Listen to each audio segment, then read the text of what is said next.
I'm Max Dalton, and in this video I'll show you how to turn off password saving in Google Chrome on your Android device.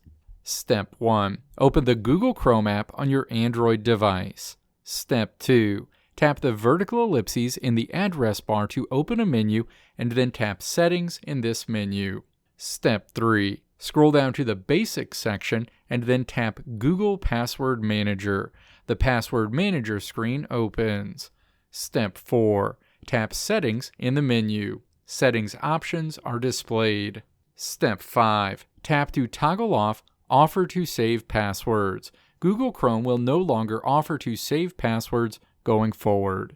Let me know if this video helped you out in the comments below. If you liked what you saw here, click the video links on the right side of the screen to check out another video.